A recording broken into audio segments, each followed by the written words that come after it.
tuned into the hottest paranormal life show on YouTube, Into the Fringe, where we discuss lost civilizations, UFOs, cryptids, unsolved mysteries, megalithic structures, extraterrestrials, interdimensional portals, time skips, and more. Don't change that channel, because now you are leaving the mainstream and entering into the fringe. Well, greetings, Cardinal Sin Nation. It is I, Cardinal Sin, and things seem to be working okay for right now, technologically speaking. We'll get into that later if we have problems, but this is my first time back after Chrome decided it was only going to go to Google, YouTube, and Amazon and nothing else for some reason. So using a different browser, but so far it seems to be working. Our guest tonight is Walter Bosley, who is an investigator of historical occult mysteries, author of pulp fiction novels, a screenwriter, and has appeared on History Channel's Ancient Aliens. After 19 years in national security, Walter Bosley is a licensed private investigator in California, where he also runs his small press publishing company, Lost Continent Library, founded in 2002. In October, it will be the 20th anniversary of Lost Continent Library. Bosley has traveled much of the world, both on the job and off, including trips through Mexico and South America with David Hatcher Childress. Walter Bosley was born in San Diego, California, and attended San Diego State University, where he earned a BA in journalism. He was employed by the FBI and is an inactive reserve officer in the United States Air Force, for which he served as a special agent of the AFOSI while on active duty, and then worked as a counterterrorism operational consultant for 6 years following military service. Bosley spends his time writing fiction and nonfiction, as well as investigating strange mysteries in between PI assignments. The latest news about Bosley's projects can be found at the following blogs: Empire of the Wheel at blogspot.com and lostcontinentlibrary.blogspot.com. I'm sorry, I can't speak today. Both of those links are in the chat, so please check them out.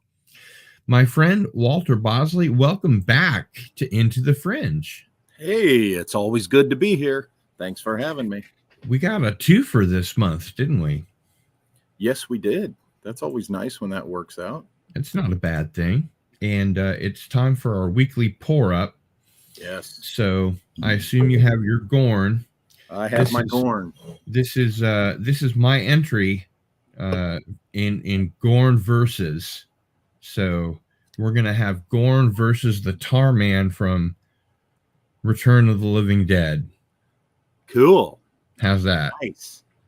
Nice. You're getting a nice collection of these. I'm telling you. I got these babies up.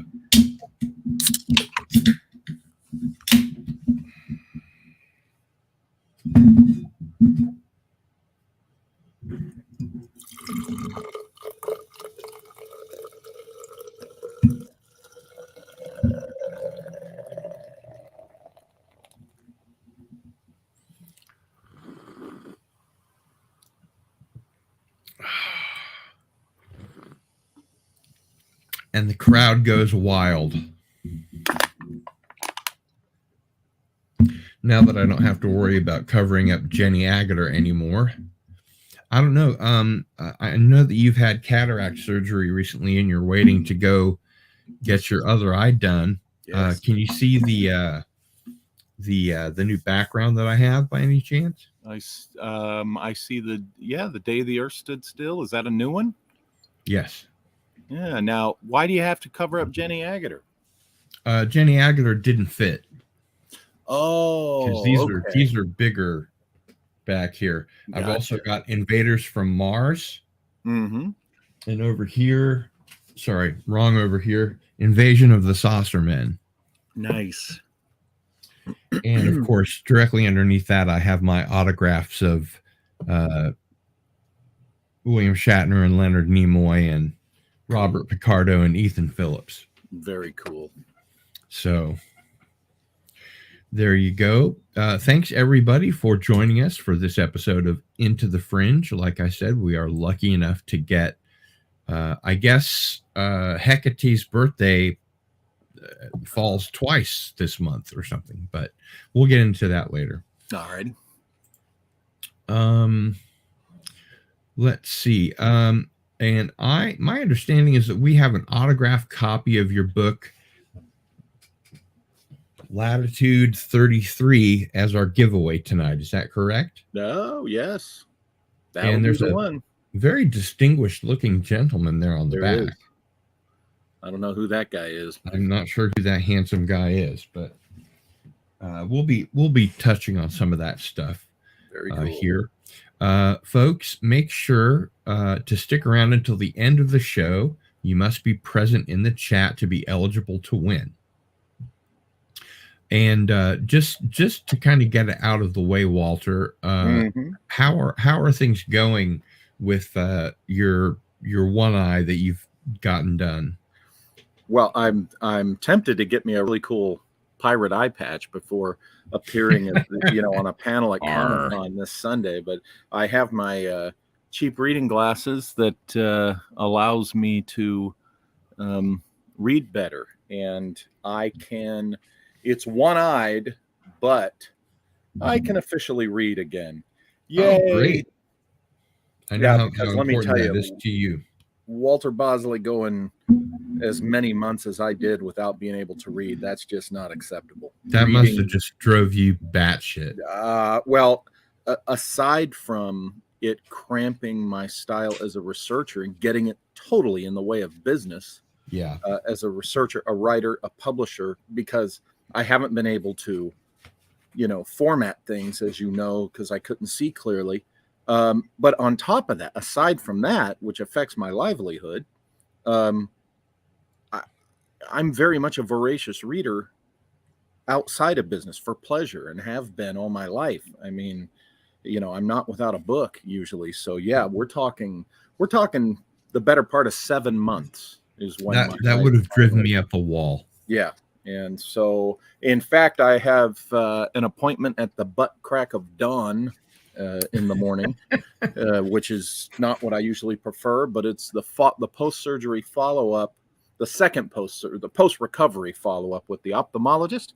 And if he likes what he sees, he will be scheduling me for the left eye. So hopefully that'll be in about another month. I'll get the left eye done. Well, it sounds like you're doing your drops and everything, and you're doing what you're supposed to be doing. Yeah, I'm fine. Oh my God, I just realized we're both wearing the same shirt. Yeah, well, I had if you'll notice before when I checked in with you, I had the Kaleidoscope Grimoire shirt, which is hanging. That's right, you did. But the cotton on those are such nice shirts. And I'm not just saying that as a pitch to get people to buy one, but they are the cotton of those shirts is so nice. But it's heavy, and it's really hot today here, so I had to jump over to this one because it's lighter. And this actually, I think is appropriate for the discussion we're having today. It is indeed. Weird things. So. And speaking of hell's bells, how is the work on Kaleidoscope Grimoire coming, or can you not tell us? Oh, I can tell you. I'm very excited. Next week, we are at last filming the last live actor scenes that required the sets that I built. Mm-hmm. And when that is done, all I'll have left with a live actor is the star of the movie, my main character, in exterior locations. So next week I'm finishing with the full size set part of the movie. And after that, I can go into the next phase, which is the miniature sets and the stop motion. animation, which is the bulk of the movie. Most of the film is going to be that, but the reason I'm so excited to get to that stage is, you know, I've said it before, I've said it on my channel ad nauseum. It's that point where when I'm working with miniatures, when I'm working with animation, I just need me as far as personnel, right? When you're doing live actors, you need the actor, you need someone to help you as a production assistant. You got all this big stuff, and you're dealing with people's schedules and so forth. Maybe a little craft services. Yeah. Well, I serve double for that. I do that, take care of that. But the nice thing about getting to the miniatures and the stop motion is, with that just being me, I can roll out of bed, you know, caffeine up, and as soon as I'm alert, I can work on my movie and just work, however many days a week I want without delay. Don't have to worry about someone else's schedule. I can work on it anytime, day or night. And so I'll be able to, you know, it'll be very, very conducive to progress on the film. So this is sort of the Edward D. Wood school of film. You make sure and get your actor shots in front, and then the way I wrote the story is that the main character transforms into becomes animated at a certain key point in the story, essentially when that character enters a particular zone or dimension, then that character becomes animated. But the figures, okay, the psychopomp types, the characters that figure interacts with. Did you say psychopunk? Psychopomp. Oh, okay. P-O-M-P. I was like, I've never heard of that before, but that sounds pretty cool. Hey, maybe I've psychopunk. Wow. Yeah. But the figures that this character, once the character becomes animated, the figures that character interacts with, I chose to make live actors because they are of a different nature. Without giving away too much of the story, I know what you're talking about. Yeah, you know what I'm talking about. So I thought, okay, this is interesting. We'll be having the animated figure, the main character of the story, interacting with these beings represented by live human actors. Okay, and I thought, okay, that's gonna be interesting. So I you know, after next week, I will have all of that on the sets shot. All, like I said, all that remains is location stuff, which I love location shooting. But you're right about the you know, the Ed Wood comparison. I'll take that as a compliment, because it was offered. Yeah, I'm very much a micro budget guy. I call my little, it's Lost Amazon Motion Pictures. That's my label, which I, you know, distribute and release under. But it's no budget cinema. Is if you watch Hell's Bells, it says no budget cinema production. You know, present.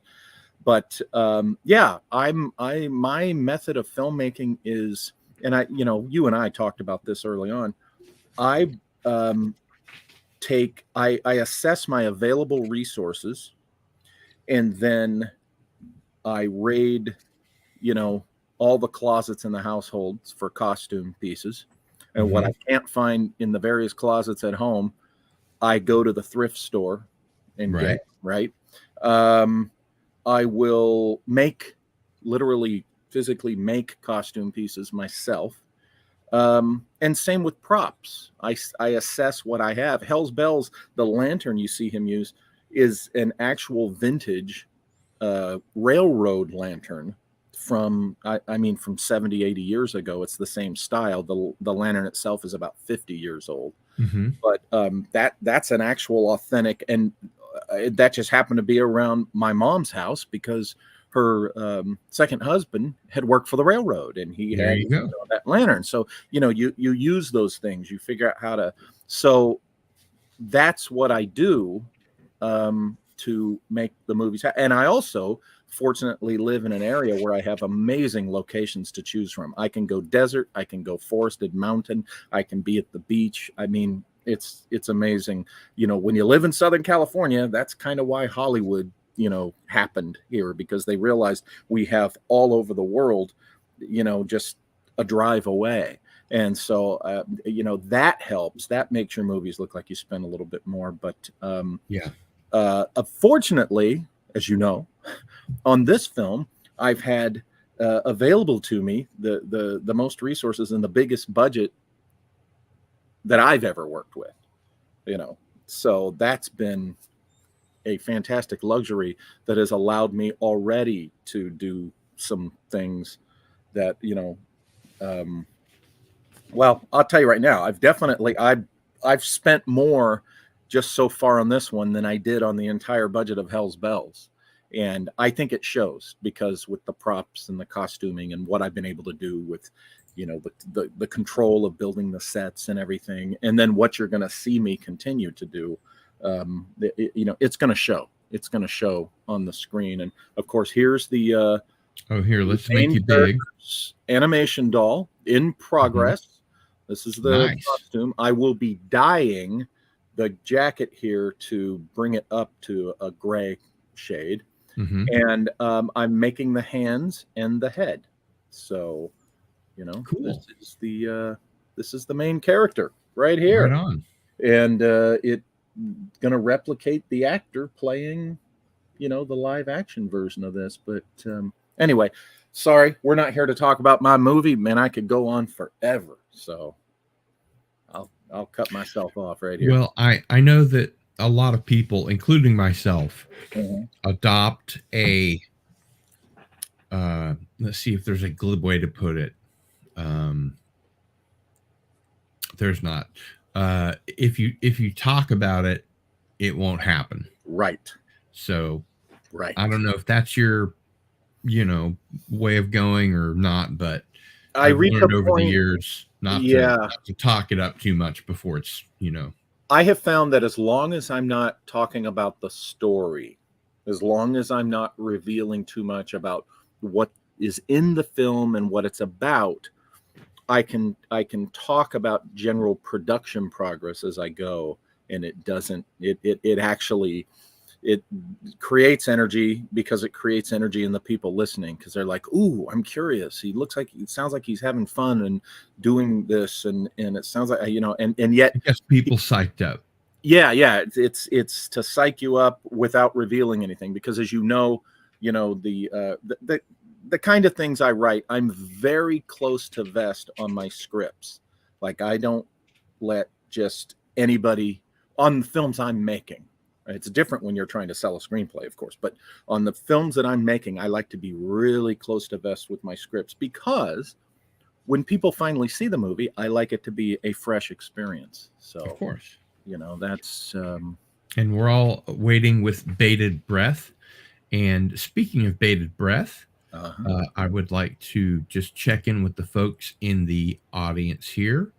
Phantom Boomer, yes, things are operational again. We'll see. Rui is here. Hello.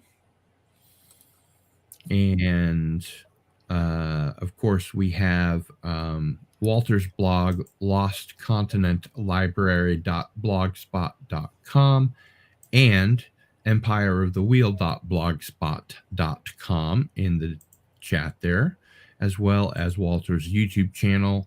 You can just search on the Walter Bosley YouTube channel, and by the time you're finished typing out half of it, it'll show up. Yep. Jonocide is here. Greetings. Tessa D777 is here, waiting with bated breath. Rough Girl TV is in the house. Good to see you.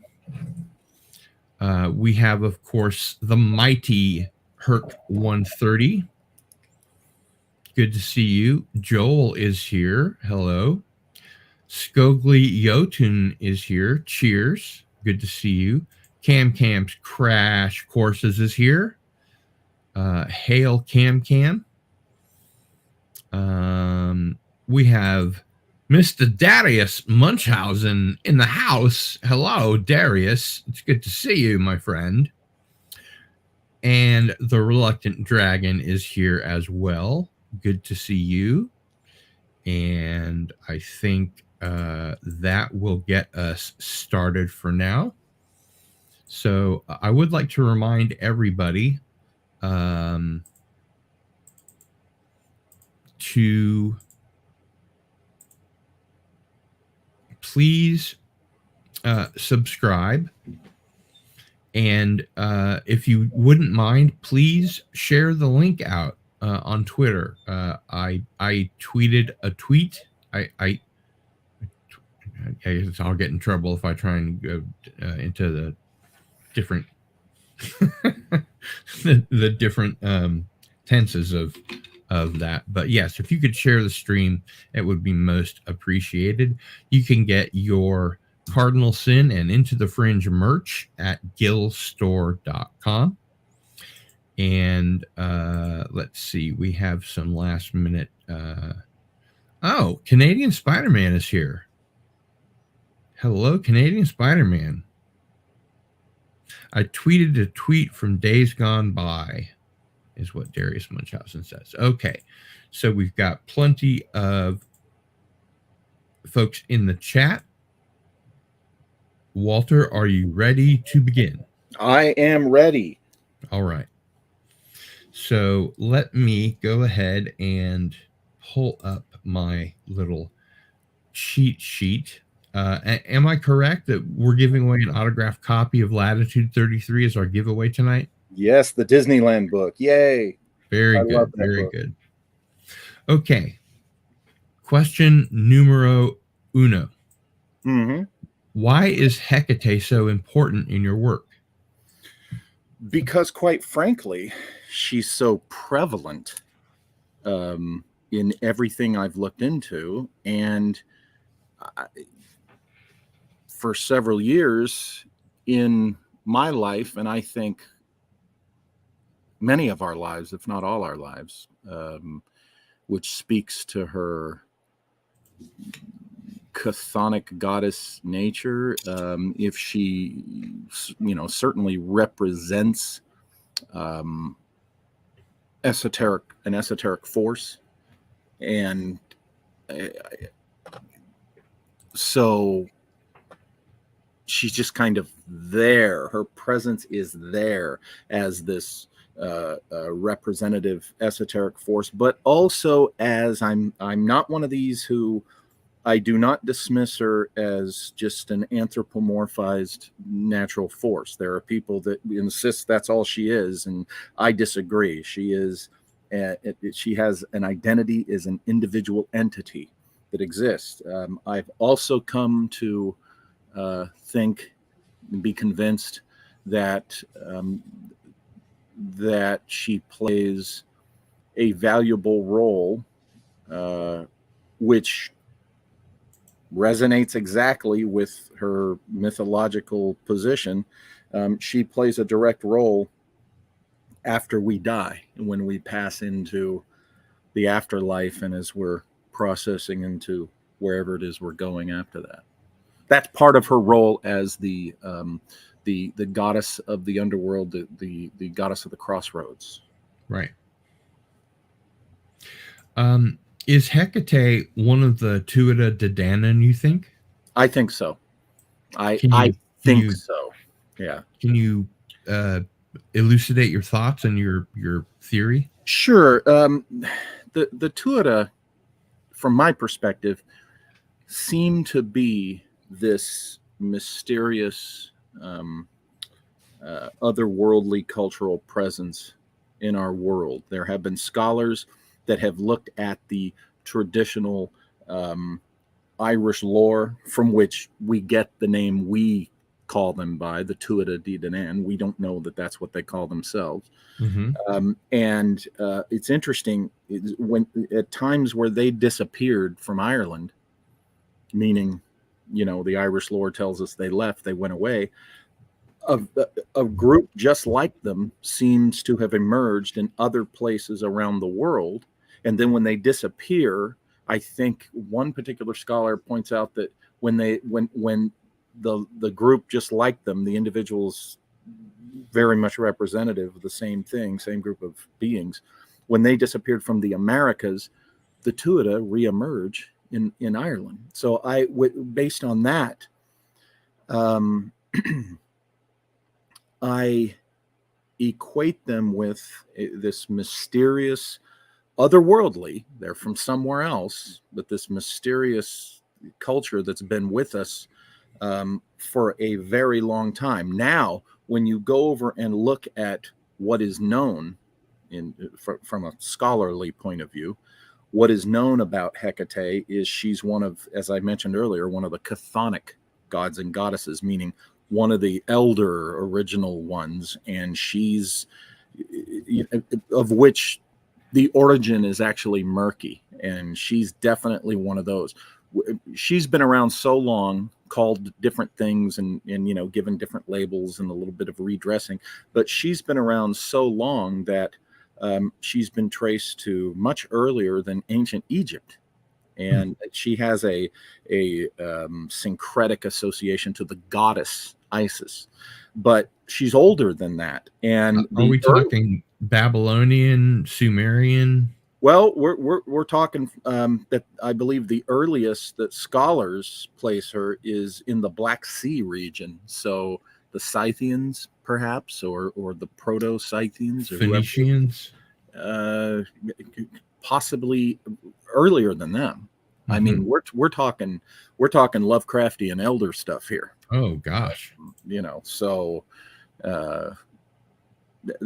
I think that due to her attributes and the attributes of other members of the Tuatha De Danann, she, in my opinion, that and some things that have emerged in my research and encounters with interesting, equally mysterious people over the years, things have emerged that I can't help but associate her with the Tuatha De Danann, and I'm still always working on fleshing that out more and,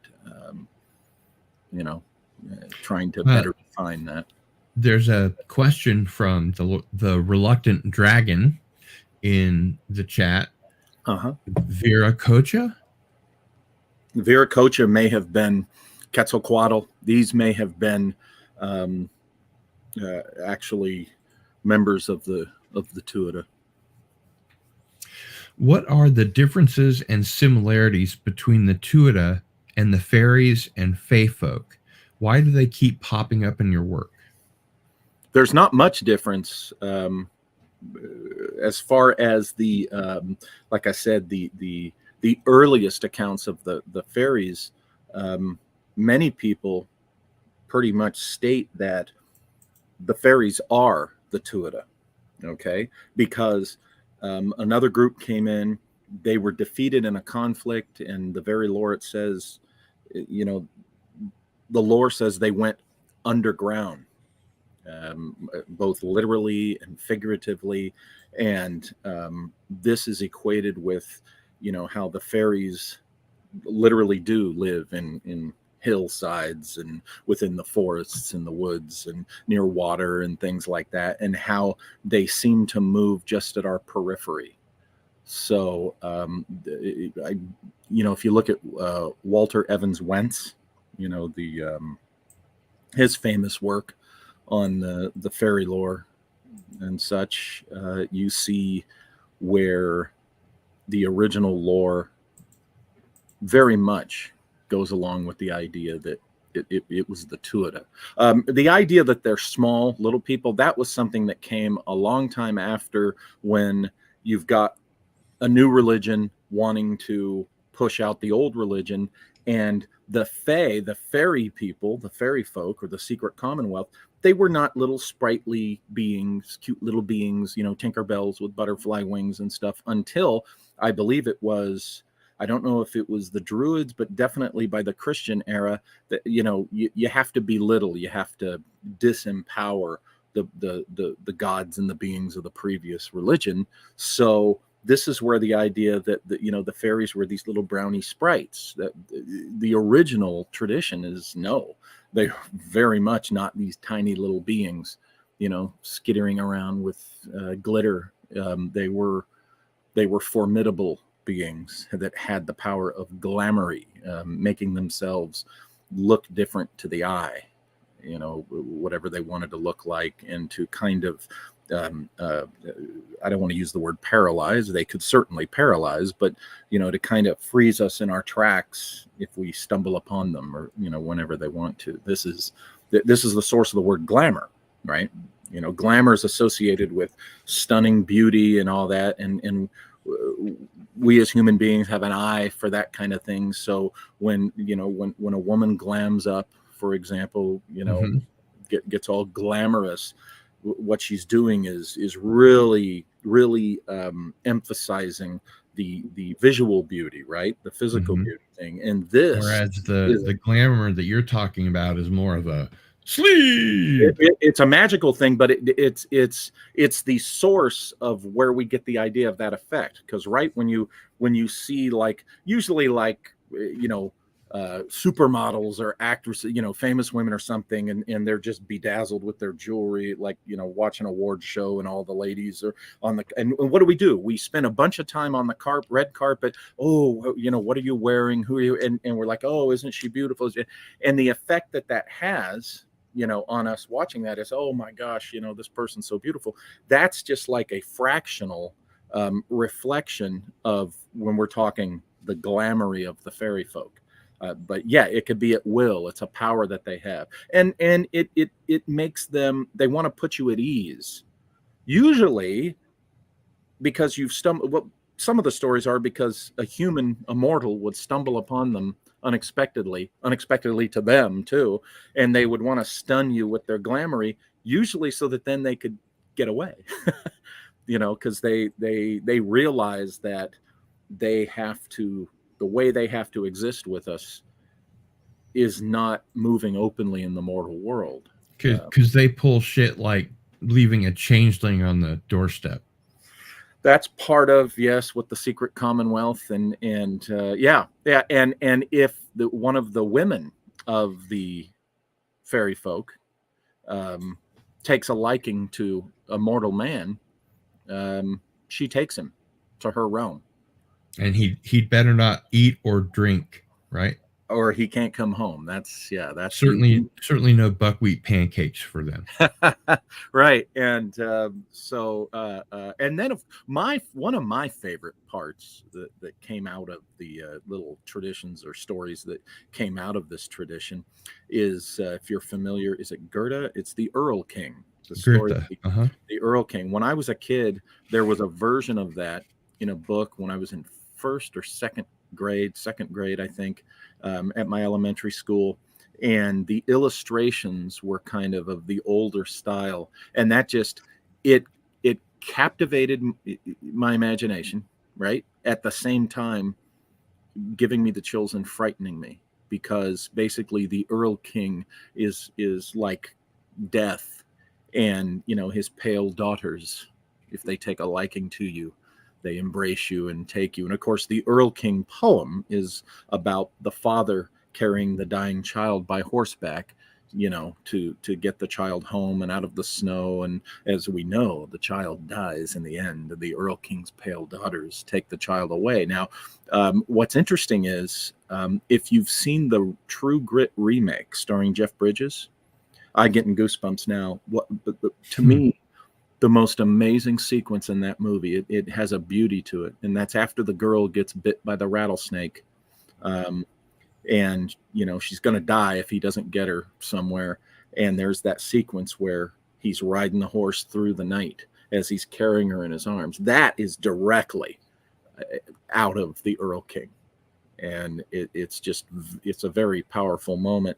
And visually, what's interesting too is, it looks like the director borrowed from the 1927 Abel Gance Silent Napoleon, because there's this beautiful shot in the 1927 silent film Napoleon where it's a wide, grand, huge shot, and you've of course got the landscape in the lower third, and you see Napoleon riding a horse, kind of small in frame, and it's there's a similar shot to that. But going back to the Earl King, that's something that has influenced filmmakers and writers alike. And the idea of the realm that we go to after we mortals die is the realm that they move back and forth between our realm and the land of the dead.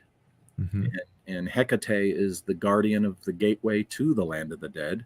And we meet her at the Triple Crossroad after her death. And I think I know what that means. But as the tradition states, when she lifts her veil to share her truth with you, tell no one, because each person must figure that out on their own. But yeah, she's not an entity or a being that I venerate in particular. I don't pray to her. I do not communicate to her. I just acknowledge when she's around, and she doesn't scare me. And the idea of the Tuatha don't scare me. I find them to be rather amazing and fascinating. So you've said that some, quote, really creepy things, unquote, emerge relative to disappearances in national parks like Yosemite, regarding David Pilates' Missing 411 work. Oh, yeah. And I also remember you saying, well, I guess I'll put it in question form. Since you asked Hecate to, quote, show me something, you no longer had direct contact with her. Right. What did happen? I became afflicted. She led me to the quarry that I've written about and talked about, which is in Riverside, California. She led me to that quarry. I became afflicted while standing there in on my drive from there to home. By the time I got home, which is like a 15-minute drive or whatever, I had a fever. I had body aches, and I lost range of motion from on this side of my neck and shoulder were just racked with pain, and I lost what we call range of motion. I had to, if I looked to my right, I had to turn. And then 3 days later, I felt compelled, meaning I got it in my head, after 3 days with this pain and fever, I got it in my head that I wanted to go take a hike up Mount Rubidoux, hi-ho, in this condition. And I did it. Hi-ho. Yeah. My little, hey, hey, you're feeling like crap. You're in pain. You got a fever, but go hiking, Sure. And I did. And that's when I first visited the Peace Tower, which I've written about in Empire of the Whale 3. And once I laid hands on that tower and was looking around the tower, my affliction was healed. Now, that was 3 days after becoming afflicted. Hecate's number is 3. She's the triple face goddess. She is the goddess at the triple crossroads. So the idea of it being 3 days later was not lost on me. And so that was my first direct encounter with her, being led to the very strange and mysterious quarry, being afflicted, and then being led to where I was healed. And that got my attention. And, since then, it's been visitations by owls and, of course, ravens galore. And, and we're talking, those are smart animals, ravens, okay? We're talking, I've got a photograph of, I was as close to, one of these ravens that visited me as I am to my monitor screen right now. And it didn't flinch. It just looked at me like, yeah, I'm talking to you.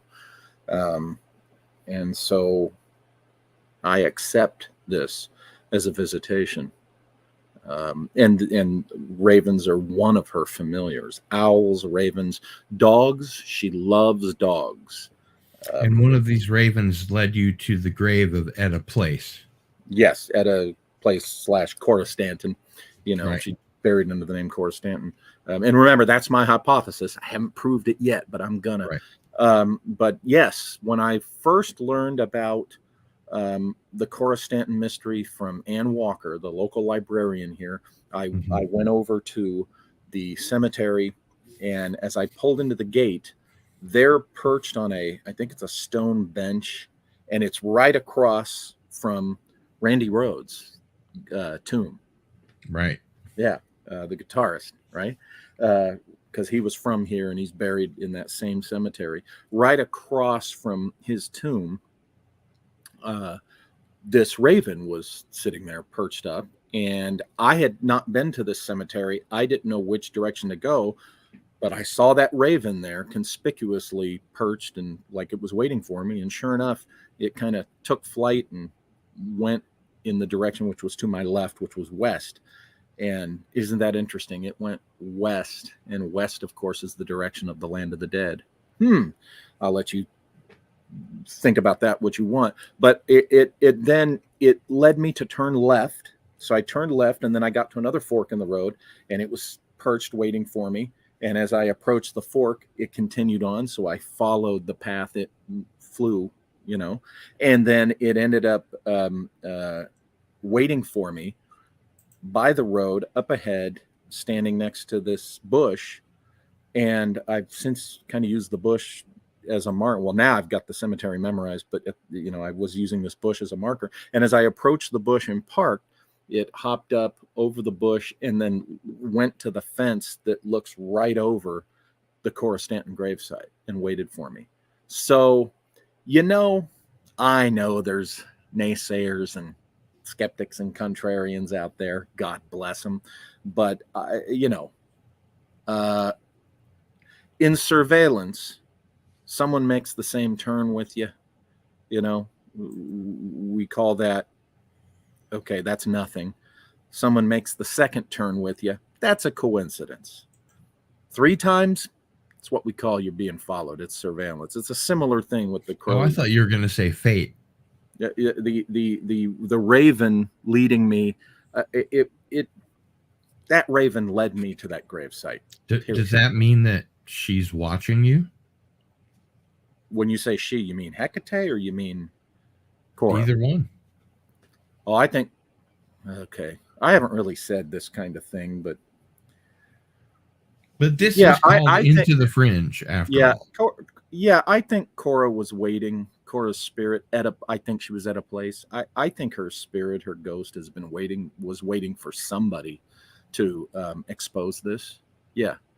And Ann Walker got intrigued with it through some ghost stories. And then when I stumbled upon Ann's post about a ghost story, I went and saw her, and she's the one that said, hey, there's something weird about this, go check it out. And then I did, and then I was the one who fleshed out, hey, did you know there were these 6 other really strange deaths? So that was my expansion. And then of course everything I've written in the books. So I do believe that, I'm convinced that Cora / Etta, she was waiting for us to expose this. And the book that Rick and I wrote together that came out in 2011 was the first time in 90, I think, was it 97 or 90 some years that this mystery had been written about publicly. Because after 1915, I did thorough read, and I never found where this 1915 mystery of Cora Stanton was ever mentioned again in the papers. It convinced me, that and a lot of other factors, that this was something somebody wanted swept under the rug, And of course, after I started researching it and investigating, I had weird behavior from people in the coroner's office, being followed from my home, strangers approaching me. Another person from an old family here in San Bernardino who made it clear to me that he and his people had been watching my moves. It was, there's somebody who still wants this, under the rug. But hey, too bad, the genie's out of the bottle. Yeah. Now I'm going to kind of jump around here a little bit, Walter. Mm-hmm. But not so much that, it's not that it's nonsensical. everything sort of aggregates together, at least. What do you think happened to Ambrose Bierce, and what is his connection to the crystal skulls? I think Ambrose Bierce did exactly what he said he was going to do in, I believe it was 2, maybe 3 newspaper interviews and a couple of letters. One he wrote to his secretary and a couple that he wrote to his niece. And what was that? He said his plan was to go into Mexico, journey through Mexico down into South America. This was this was printed publicly, him saying that was his plan, and he told people in his personal life that's what he intended to do. And we've never, the idea that Ambrose Bierce was on some old man's last adventure, riding with Pancho Villa and getting killed in the Mexican War. This is Western historical fantasy. Yeah, that's all that is. That's just the historical fantasy of people who love the Western tradition. And I love the Western tradition myself, but Sure. There's no evidence that happened to Ambrose Bierce. So I think he did exactly that. He went on through Mexico and spent the rest of his days in South America. And there is an hypothesis written by an author presented by a guy in the early 1970s that proposes that Bierce had some connection to the legendary crystal skull, specifically the one of F.A. Mitchell-Hedges. And as I talk about in the Ambrose Bierce book, that great old story that Anna Mitchell-Hedges, F.A.'s daughter, told for years, that on her birthday, it was found while she was on the archaeological dig with her dad and his buddy, Dr. Thomas Gann. But the facts don't support that. There is documented evidence. A guy named Sidney Burney had possession of the F.A. Mitchell-Hedges crystal skull until the 30s or 40s when Mitchell-Hedges bought it from Sidney Burney.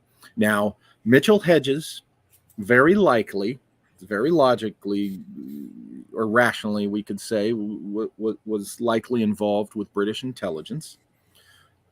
Sidney Burney, he had won the Order of the British Empire, okay, for his military intelligence work. So you got 2 British intelligence guys. Then you have Ambrose Bierce, whom, my research, I learned that he had been turned into a treasury agent. He took the job as a treasury agent, investigator, at the end of the Civil War.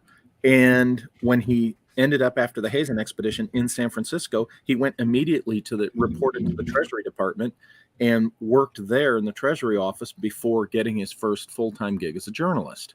And never do we ever see that he actually resigned from the Treasury Department. And if you followed my work and things that I pointed out, this was there was no FBI.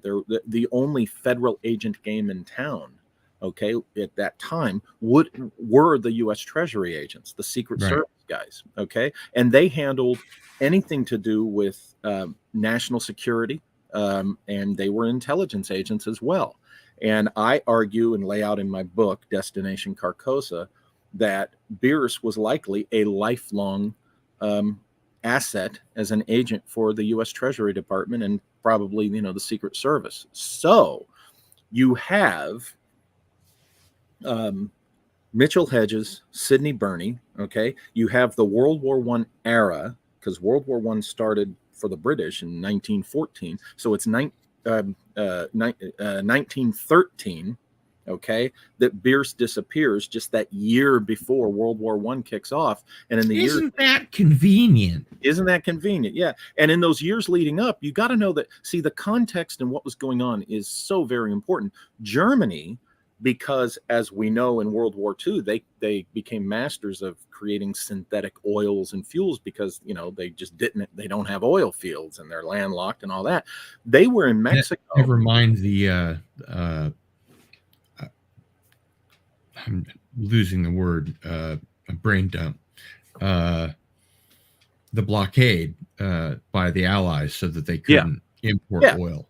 Yeah, exactly. So during the World War I years, the Germans were all over Mexico buying Mexican oil and looking for sources and stuff. So the Brits were there keeping an eye on them. And of course, the United States Office of Naval Intelligence, the ONI, was there and very active. Okay. So 1913 was a very active year for intelligence operations in Mexico and Central America and on into South America because of all the German activity there. And so in the mix of all this, you do have the Crystal Skull story. How did Sidney Burney end up with the Crystal Skull? How did it end up in England? It could be true that it indeed was captured, so to speak, taken possession of in Mexico, and then by British agents, and then taken to England. And that could be how Sidney Burney ended up with it. Mitchell-Hedges, there's no proof he ever had possession of that skull until he starts talking about it, I believe in, my gosh, was it the 1950s, I think. And there's a receipt. I mean, there's documented evidence. So the story that Anna, his daughter, used to tell up until she passed away, God bless her, was just not true. And if you look at the research of a guy named Nick Nocerino, you'll see that, that's just not me saying that.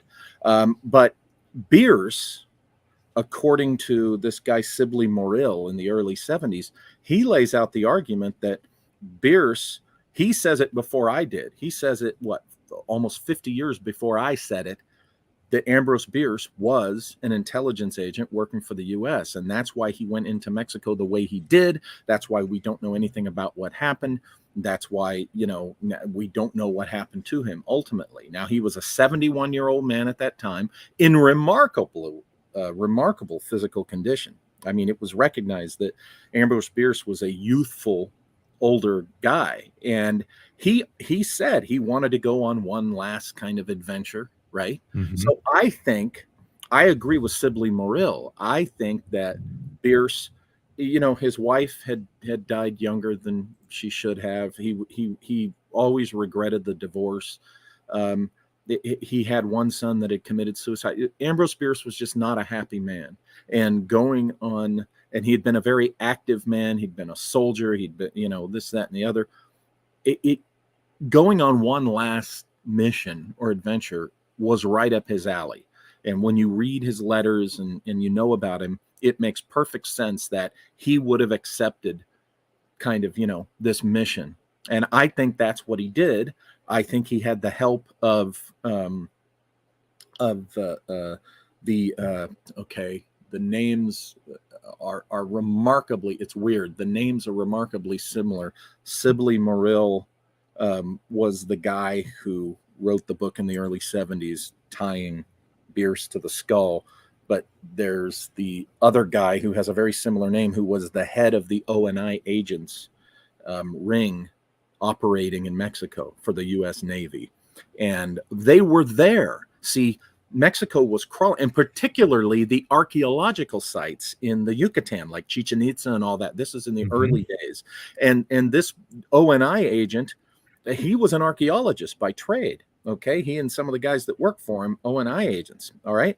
And at the same time, they were spies for the U.S. Navy, but they were legitimate archaeologists. In fact, he's still recognized to this day as one of the prominent Mesoamerican archaeologists of his era. And the whole time he was doing that, legitimately so, he was also an undercover spy. And he and his operatives were all down there at the time that Bierce disappeared. So I suspect, and I argue that this ONI operation totally knew Bierce was coming. They probably, gave support to whatever his objectives he'd been given were, his mission objectives while going through Mexico. And they probably showed him the things because he was keenly interested in things like, lost civilizations and stuff like that. So these are the guys that were the archaeological experts, because the German archaeological experts who were also doing intelligence work, they were crawling all over these same sites. So you understand what was going on. I was going to say earlier, Walter, pardon me for interrupting, Sure. that the three pale daughters reminded me of the brides of Dracula. Right. And what you just said reminded me of something else, but I forgot what it was. What was It'll come back to you. So I think these ONI agents absolutely assisted Bierce with whatever he was doing. I think Bierce agreed to carry out some objectives on behalf of the U.S. government. I think the ONI agents helped him. I think the ONI agents also were the ones that facilitated him getting safely through Mexico, because yes, the Mexican War was going on, but people have this idea that it was all chaos there. The Mexicans had a particular railroad where, even though there was warring factions going on in their civil war, they didn't mess with that railroad. Ambrose Bierce could easily have gotten on a train and gone down to Honduras or wherever, and then easily have gotten into South America. And you never hear the rootin' tootin', it's all a Western, he got shot in the Mexican War side, of the argument ever. Mm-hmm. It seems like surely that would have been reported. Yeah. Well, the fact that the train was operating was definitely recorded. No, I mean, if he had been shot in that war, surely that would have been reported. I think there would have been more evidence by now. One of the biggest known skeptics that's looked at the Bierce thing, Joe Nickel, even when you read his account, he doesn't just jump right in and agree with all the people that think, Bierce was. That's not really his style. He says, he actually, kind of acknowledges there's not really any evidence for that. Now, his personal idea is that Bierce, secretly came back in, crossed the border, went to the Grand Canyon and shot himself. I disagree with that, because I think, again, his remains would have been found by now in this day where with technology, we observe and measure every square inch of a terrain. They would have found Ambrose Bierce's some sign of him by now. So I think that the ONI agents, helped. And even if the hypothesis that Bierce was an undercover agent, if he wasn't, he was Ambrose Bierce. He had been a military officer. He had been a federal agent. Okay. I think even if he was just, as an old guy, wanted to just disappear, right?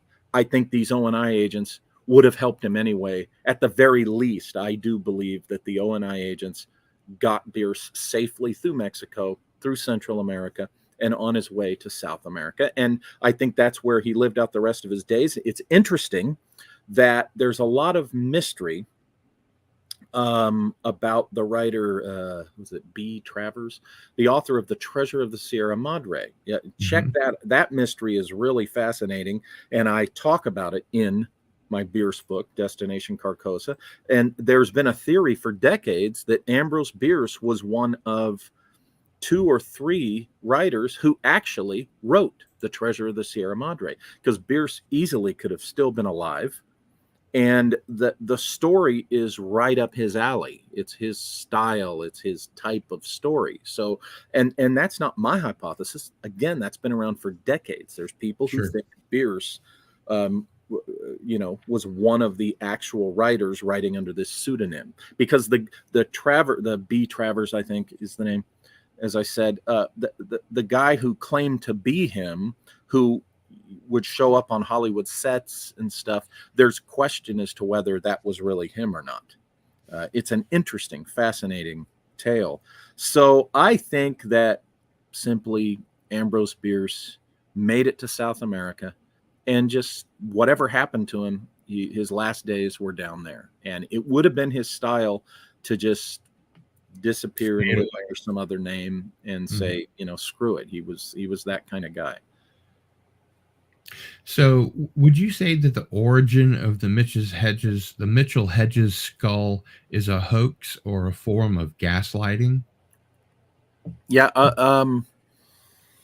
All the stuff that people imaginatively hear about it and say about it and have heard about it, the evidence, there's better, stronger evidence that it was a crystal, a crafted crystal artifact, likely made by the crystal makers in Germany. Boy, I don't have that book right in front of me, but in That's that okay. book, We know who you're talking about.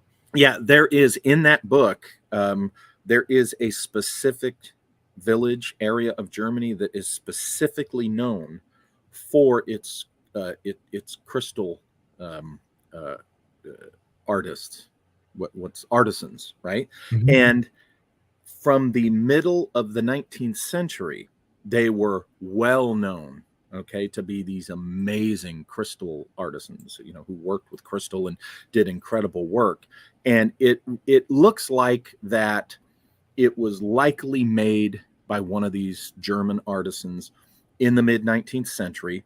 And where I get fanciful with it is if the Delschau Nimsa, was a real group, and if what I suspect about what German agents were doing in the 19th century down in Latin America, it could have found its way to Latin America through German hands, and indeed it could have been found by Bierce and the ONI agents. Okay, and then that's how it got into and Mitchell-Hedges could very well have been a young British agent and met Bierce, and that could be how it got back to England, because Mitchell-Hedges, if he had been part of finding it and knew it existed, well, it makes sense that years later, when he was able to, he would go to Bernie and buy it off of him. I'm not saying that Mitchell-Hedges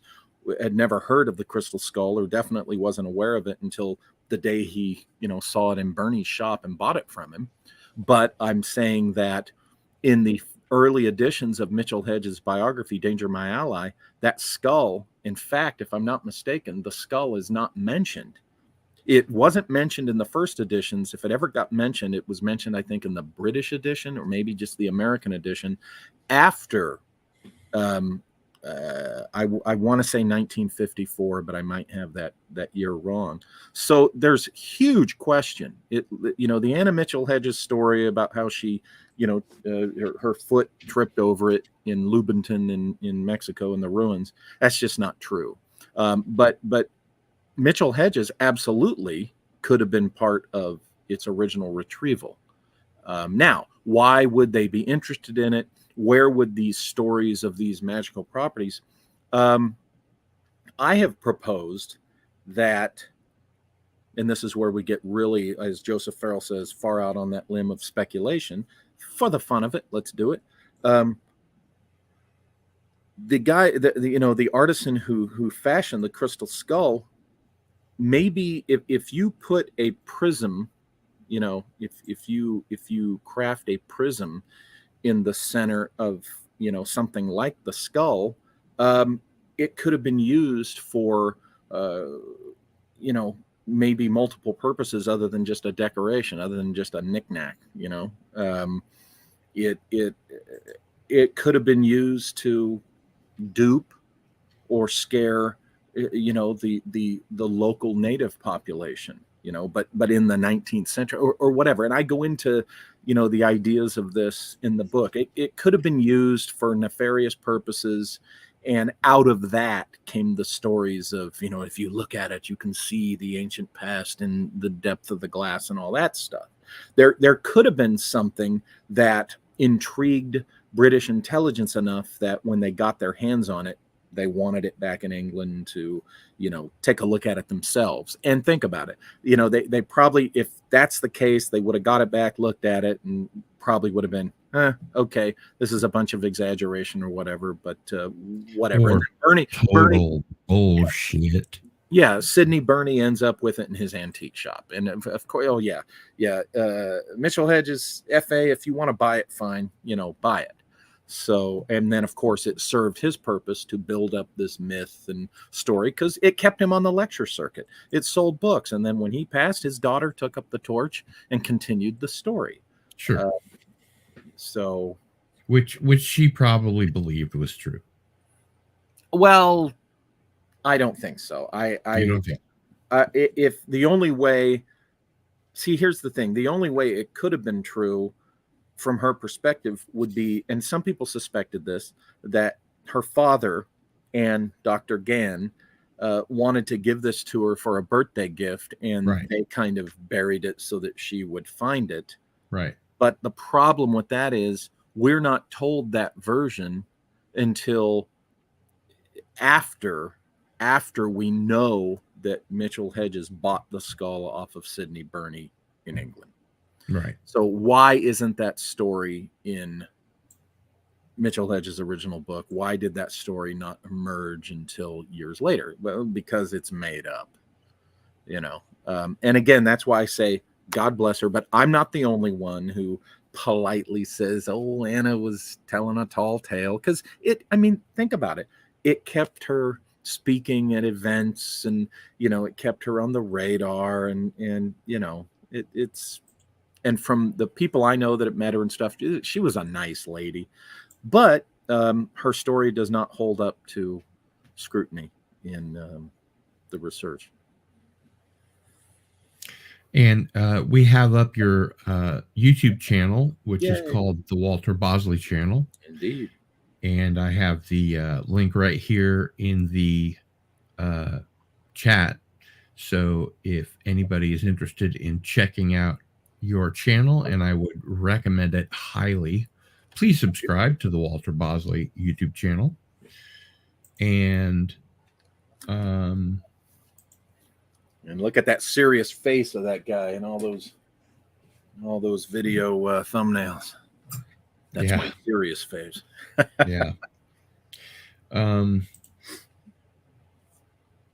What makes the happiest place on earth even more special? And I want to remind you that we are in semi-rapid fire mode. Okay. We're into the second hour.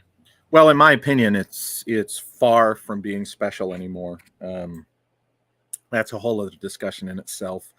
But as far as esoterica goes, why was it? What made the happiest place on earth even more special until 1982? Was the position of the carousel over a triple intersection of telluric current, and which I believe, I'm convinced, was the operative element of the park being a psychotronic machine. That's why Walt and Roy Disney put it there. No, they did not put it there. The man who put it there was the man who designed physical Disneyland, and his name was C.V. Wood.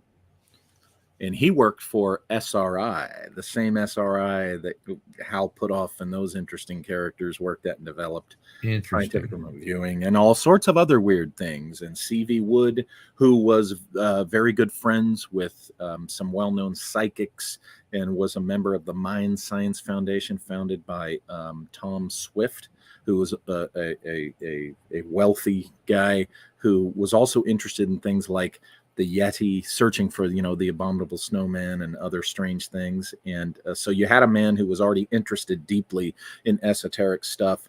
And he was the man who was hired by the Disneys. He left SRI to take on the management of the engineering and building of Disneyland. And it was his decision where to place the carousel. And how he got involved in the project was the Disneys went to SRI to identify the best places for them to build Disneyland.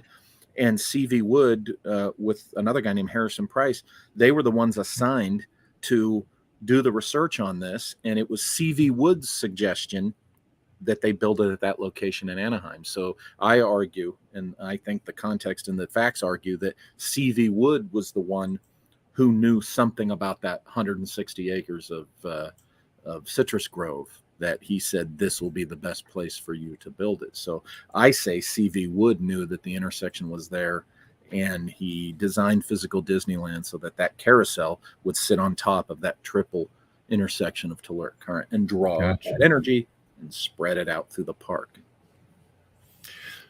Who do you suppose Alfred from your trip to Disneyland was, and why do you think he was special? Alfred was... Or what about him do you think was special? Yeah, as I say in the book, and I'm sincere about this, Alfred was either the real Alfred Watkins, transported through space and time. Yes, I said that. Or he was a man who was the spitting image of Alfred Watkins, who was his circumstances and my circumstances were manipulated by forces outside of us so that we would cross paths and have the experience we had for the ulterior purpose of that experience, you know, on both of us. At least all I can talk about is the effect it had on me. Or he was a tulpa, or he was, and I present these four possibilities in the book, or he may have been one of them, one of the secret commonwealth, one of the Tuatha, okay, using glamory to appear as Alfred Watkins so that later I would recognize Alfred Watkins when I saw him in that book. But Alfred, of course, being the interesting, curious stranger that I met at Disneyland on that night in 1981, that I write about in Latitude 33, and what inspired me to pursue the research and write the book. And there we have it. There it is. Key to the Kingdom. I have mine too, right here. Ooh. And I just want to mention, John Keel wrote Disneyland of the Gods. Yeah. And Cory Doctorow wrote Down and Out in the Magic Kingdom. And I just wanted to mention that as a sort of corollary to your research and the stuff that ended up being in Latitude 33. Oh, yeah. Like I said, my experience was in 1981. I decided to dig into that and write the book in 2006. I wrote the book in late 07 through late 07 and published it in early 08. And I have to say that what I find more significant than even the Keel title and even the Doctorow story is Philip K. Dick's fascination, esoteric fascination with Disneyland. I haven't even begun to really discuss with Tessa the, PKD's fascination with Disneyland, and because, when you think of is it Vallis or Valus? It's Vallis, right? Vallis. Yeah. When you think of Vallis and all the strange things he was experiencing, which I have discussed a little bit with Tessa, and you think of what I've found and what I experienced at Disneyland, I am really anxious to know more about did he have any kind of similar experiences at Disneyland that I and some others have had with ghosts, at the park. But to me, I'm much more interested in learning what Philip K. Dick might have experienced with Disneyland. Well, let's definitely stick a pin in that, because Tessa is going to be back on Into the Fringe, and I think having the two of you together on the show would be a really good idea. So moving forward, do you think Tesla's Egg of Columbus, or what was at the 1893 World's Fair, has anything to do with Die Glocke as laid out in the work of Joseph Farrell?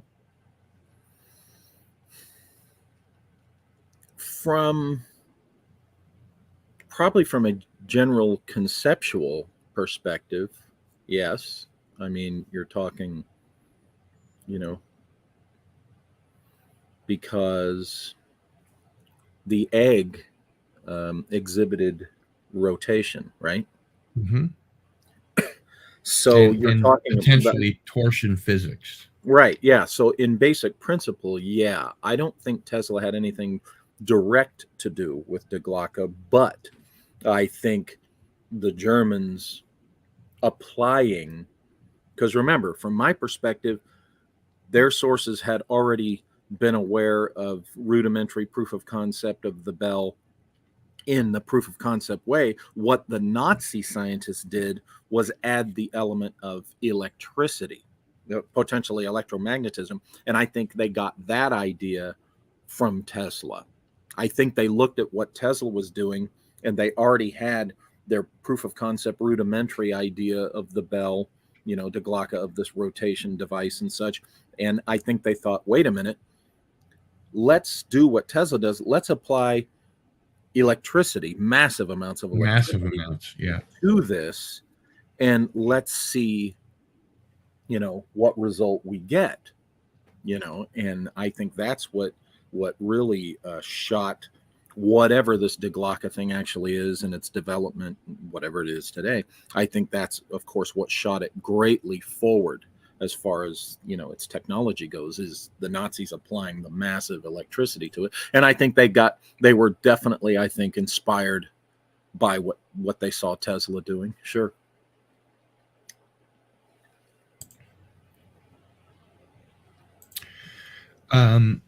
How was Nikola Tesla involved with the Philadelphia experiment? Well, if he was, it was, I think, on a consultation level. That whole Philadelphia experiment legend it's been looked at very closely, and it falls apart upon closer scrutiny. I would strongly recommend, oh gosh, it's Aaron Gulius's podcast, and he has done some really good research and analysis on Carlos Allende, on Morris Jessup, and he goes into the whole Philadelphia experiment thing, and there's some inconvenient facts and truths there that the lore of the Philadelphia experiment doesn't really go into and likes to ignore, and so there are issues. My gosh, I feel bad that I can't think of the name of Aaron's podcast off the top of my head. That's all right. No worries. Anyway, A Saucer Life. Thank you, Walter. That it came out of the ether. It's called A Saucer Life, I think. But yeah, look for the Morris K. Jessup and for the details of what I'm talking about. So, if there's any truth to it, I would say that Tesla probably might have been an early consultant to whatever they were doing, because remember, Tesla died in 1943. I think the very year that the Philadelphia experiment was supposed to have been conducted. So it's not likely that he was directly involved in whatever they were really doing. And at most, I think we can say that they were likely doing something to make ships radar invisible. Okay. Early stealth. Right. And of course, something like that, consulting Nikola Tesla would have been, no question. Obvious. You would have done that, right? And maybe that's part of what was in the safe that, was so famously taken and we haven't seen to this day. That the government raided after his death? Yeah, the office of, because here's the interesting thing, the office of, people see the A word and they think, oh, extraterrestrials and stuff.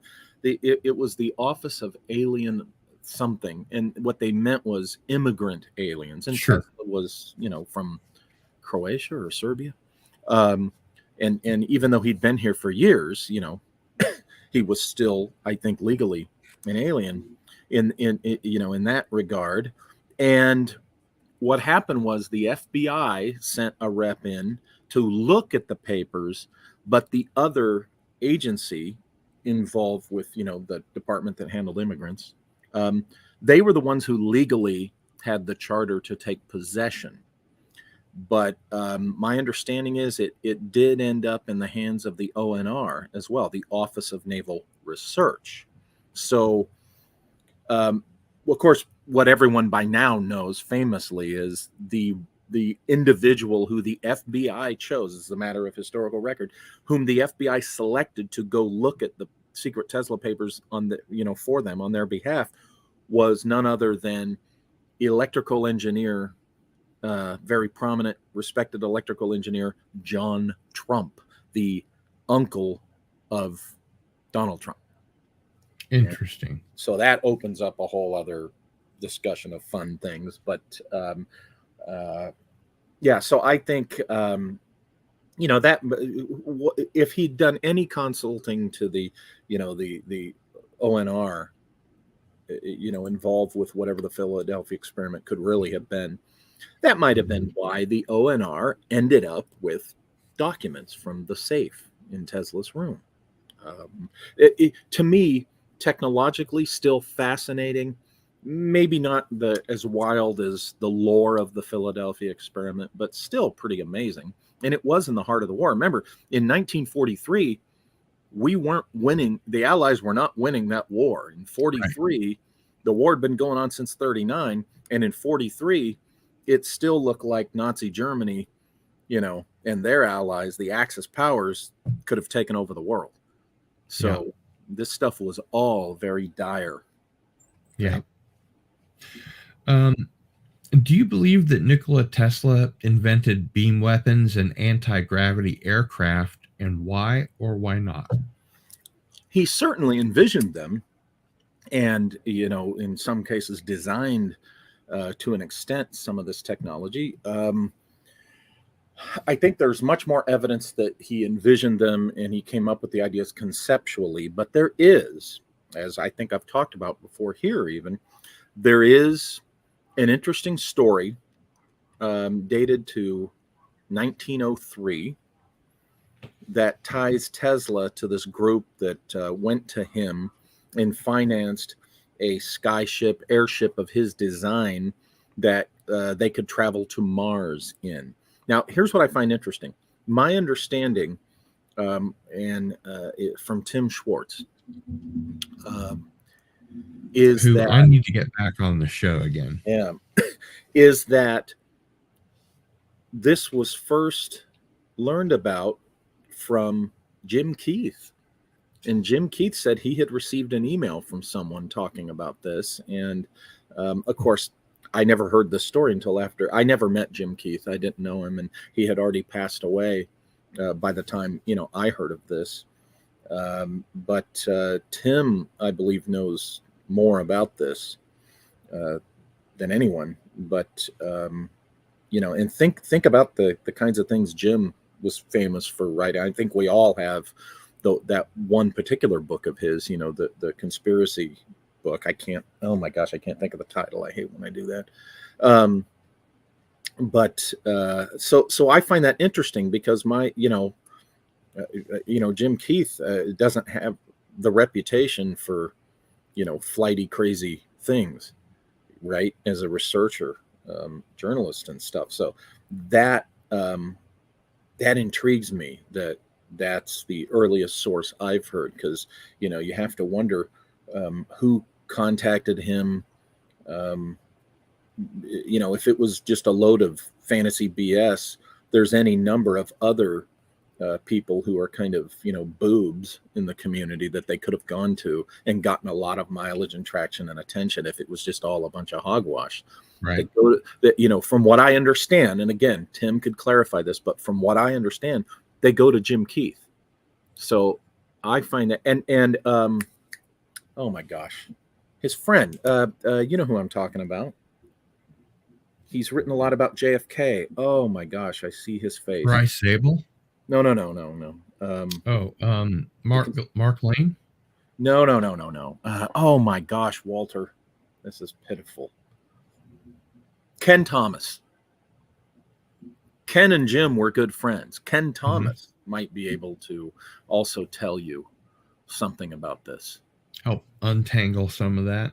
Yeah, it's Kenn, of course, with two N's. I mean, you've heard of Ken Thomas. I mean, my gosh, he's one of the foremost, conspiracy writers on JFK and such. And he and Jim Keith were good friends. And but that is my understanding of the origin of the story of the 1903 trip to Mars, right, and Tesla's connection to it. That in itself, let's say that much is true. Let's say a group did come to him and say, hey, could you design this, and we want to go off planet with it. As nutty as that sounds to us today, that could have been true, that they asked him to do it, and he could have indeed have designed it, right? Mm-hmm. And in the designing of it, there could have been some concepts and principles in there that by 1943, in our, logical potential desperation during World War II, in the face of this big Nazi Axis machine, by 1943, there could have been something about that somebody took damn seriously, and that could have been what was in the safe as well. Or if these people came to him and he was paid and it was in private and he was an honorable man, that could have been one of the things they found. My God, look, what's up with this? He designed this. That could have been one of the things that was found. Now, what's interesting when you think of John Trump, what John Trump told the FBI about what he read of the Tesla papers, okay, was he saw nothing that was useful to the war effort at the time. What an interesting way to put what he was communicating to them. He saw nothing that could be, that's what it was, to put a finer point on it. He saw nothing that could be developed in time to be useful to the war effort. Wow. So what did he see that years later was developed that was pretty fantastic? Okay. What did he see about things Tesla had done for others that might explain some things? And it just, because we don't know, it inspires, yes, some pretty wild speculation. We have to go out on that limb. So, and I'm sorry, this was the lightning round, and that was a lot. That's okay. That we'll have to make the future lightning rounds more lightning. What can you tell us about David Hatcher Childress's book, Anti-Gravity and the Unified Field, and how does it relate to Clerk Maxwell's 1860 discovery of the electromagnetic force? It's been a long time since I read that book. It's one of the best books on the basic background of that topic, and that's where David's a master of this stuff. He presents to you these concepts and ideas and the context and the history of it and where the ideas come from. But he lets you decide for yourself, what to think.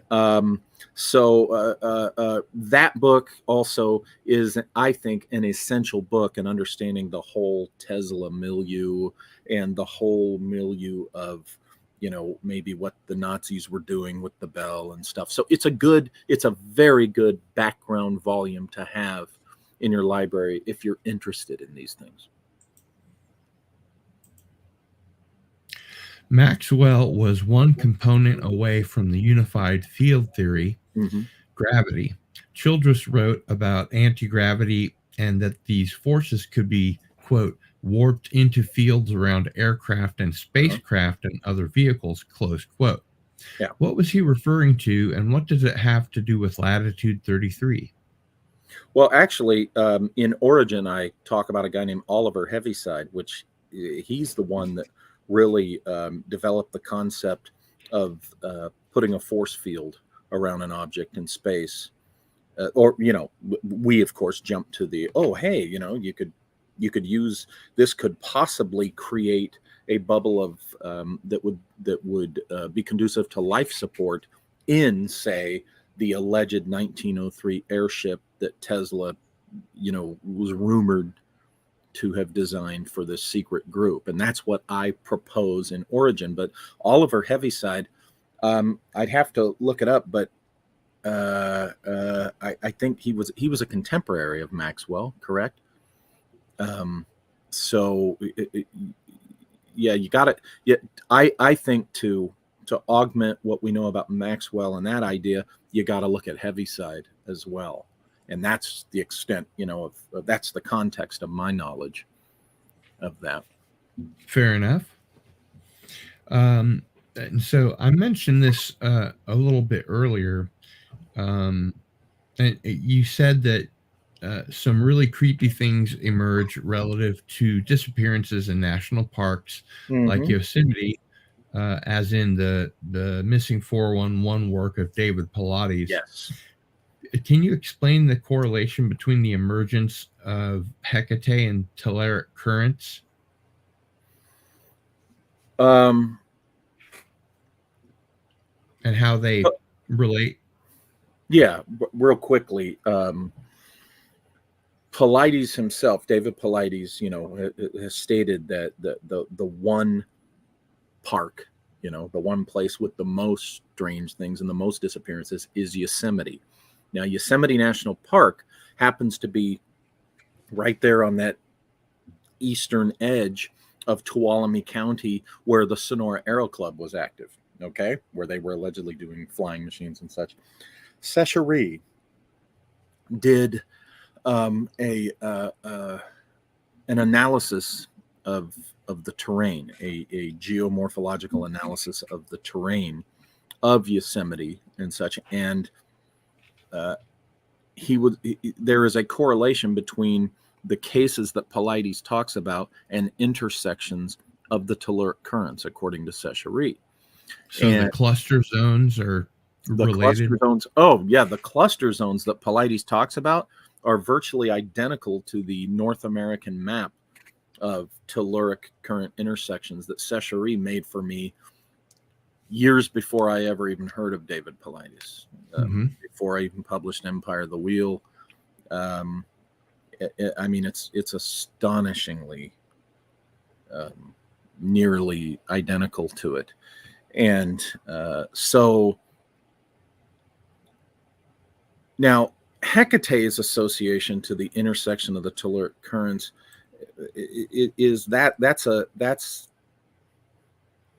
that's on the esoteric metaphysical level. As far as what would be happening with the disappearances of these people, we're talking potentially slipping into an interdimensional shift, right? Some type of dimensional plane shift. In many cases temporarily, because remember, in Pilates stories, a lot of people are found later, particularly the children. But, the people who have disappeared completely, one hypothesis that would be supported by the Sechery analysis, again, hypothesis, is that these people that disappeared and never returned could have slipped into another dimension. But David Pilates also talks about the Miwok native culture in Yosemite, and when I looked closer, there's some pretty creepy Miwok lore and mythology that talks about these otherworldly beings that, let's just say, aren't friendly to humans, and the ways in which they are known in the Miwok lore to kill and terrorize human beings centuries ago, in the early days of the Miwok culture even, eerily resonates and matches some of the modern era cases that David Pilates has written about in his books. And that's what I go into in Secret Missions 5 Veiled Destinies. I point that out. I think David Pilates, his work is so important. And yeah, I've long suspected, like other people, that he has his ideas of what he thinks is going on. I understand why he doesn't really come out and say that, because, he wants people to figure it out for themselves. But I think his work is a very important slice of a bigger thing going on, a very important slice, because he has, he's compiled these cases and he presents them in the context of think of something other than just weather and wild animals, and there Right. is indeed something weird going on. As an aside, do Mhm. you think if you brought and I know you would never do this, but if you brought Seshari's map to him at, say, the annual Denver Bigfoot conference or whatever they call it, and tried to, show him the correlations, what do you think his response would be? Oh, based on my attempt already, the attempt I already made a few years back to do that, it would probably be to put it politely, it would be disinterest. Mm-hmm. To put it honestly, based upon my experience with him, it would be basically rude disinterest and asking me, why is my map any more special than anyone else's? I contacted him, and I made the overtures to discuss this with him. And quite frankly, his blow off was, kind of rude. Now, I don't belabor that point because, he's had a personal tragedy in the last couple of years. I have great sympathy for that.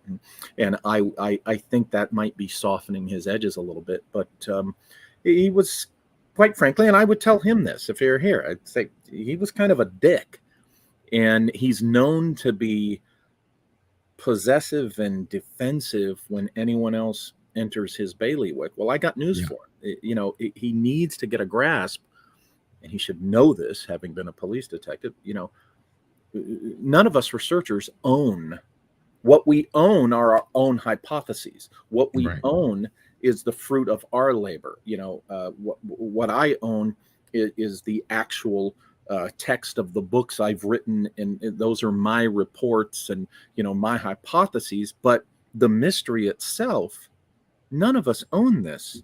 And you get more heads working on something, right? You're going to get more data. You're going to so I don't understand, I chalk it up to an ego thing, but he wouldn't be interested at all. Maybe he's changed, maybe he would now, but when I tried it before, I was treated like I was some, unknown yak off, Some job. Yeah, I'm like, you know what? Screw it. Yeah. Makes sense. If he ever expressed an interest in it, I'm big enough, person, big enough man that I'd be like, okay, cool. Now, it just seems to me like, if you were to go to this conference they have in Denver, and after he gives his presentation and everybody else has left, if you spread this map out in front of him, on the table, he would likely say that I came up with that map after having seen his books. See, he really thinks he's the only guy that's ever looked at what he's looking at. Okay. Yeah. His specific work, he's the guy that did that. But for him to think he's the only person that has stumbled into aspects, because what he has found and what he's seeing is just a slice of a bigger thing.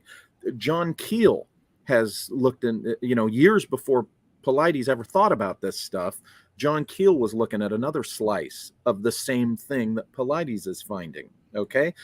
Jacques Vallée, in the years he was doing his best research, which is years behind him now, he was seeing and stumbling into a slice of this bigger thing that Paulides has simply found a slice of. I have, and others and so forth. And so no, I really, as long as he's in that frame of mind where he thinks, he's found this brilliant, he's brilliant because he's the only one that's found this or has anything to offer to it. He's shortchanging himself. Yeah. Because it could, his stuff could augment what we're doing. It certainly and does. Vice versa. And vice versa. But I don't know. I don't know what it is. I don't know if it's I'm former federal agent, he's former city cop. I mean, we could have an hour discussion on that. Yeah. Or what, but no animus against the guy. I'm just being honest. Sure. Sure. And that's the reaction I got from him. It was kind of rude and dicky, and I'm like, oh, okay, screw it, buddy. Whatever.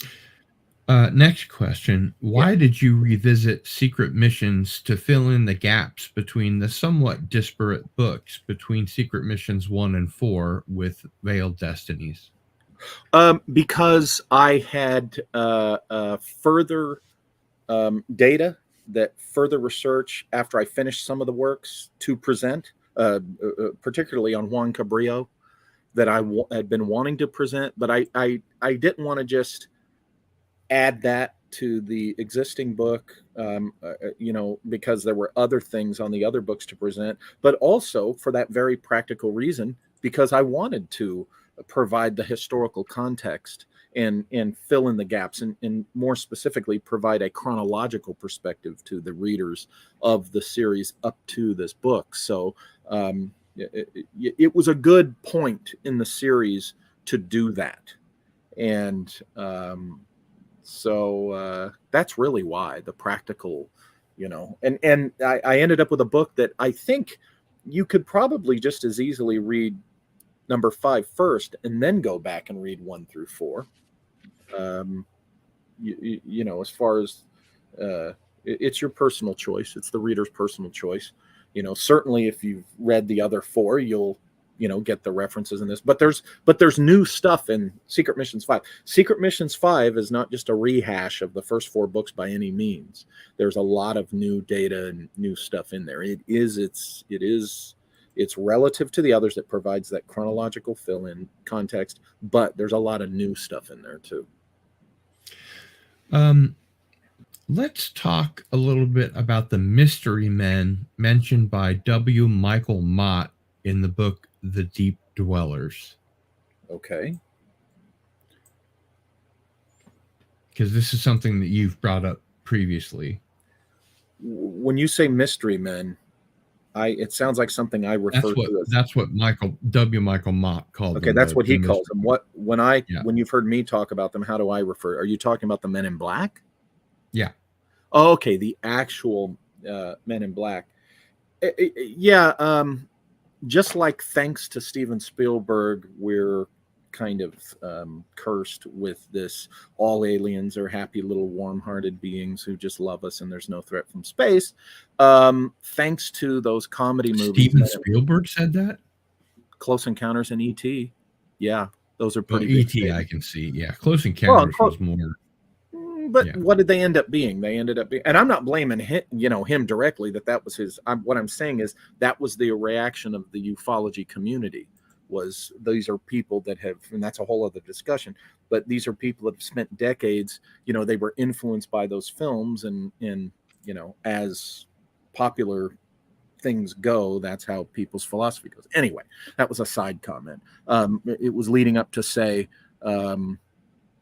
Thanks to the Men in Black comedies, now people firmly see the Men in Black thing as just those secret government agents trying to keep secrets from us. Well, right. The original Men in Black stories potentially go back centuries, but within the modern ufology lore, they were not government agents. They were these weird, strange individuals that if you read Keel and some of his contemporaries, we're talking ultra terrestrial type stuff here. We're talking high strangeness. We're talking, beings possibly from another dimension or time. Mm-hmm. And this predated the idea of the government agents trying to suppress everything, when you compare the two, I find the popular notion of them being government agents to be a dismal bore by comparison to the idea that, these other strange, almost in some cases described as robotic, right? Mm-hmm. That they're the real Men in Black. And they're the real Men in Black. And if you look at the Albert Bender story, which I guess some people say that was part of the joke that Jim Moseley, who seemed to think that everything was just a laugh, and Gray Barker, might have been pulling on Bender. I have a different understanding of it. I think my understanding is Bender's thing was involves some other stuff that one of them claimed to have tried to scare him or whatever. But that was by no means just government agents, what Bender described. And if you recall, after Bender's experience, whatever it was, he swore off UFOs and he recommended stay away from it. It's not what you think it is. And I find that to be intriguing because that resonates with the kind of stuff Keel, I would look at. So I'm more intrigued with the high strange original version of the Men in Black. That to me is what the Men in Black are. Kind of jumping around topics a little bit. Mm-hmm.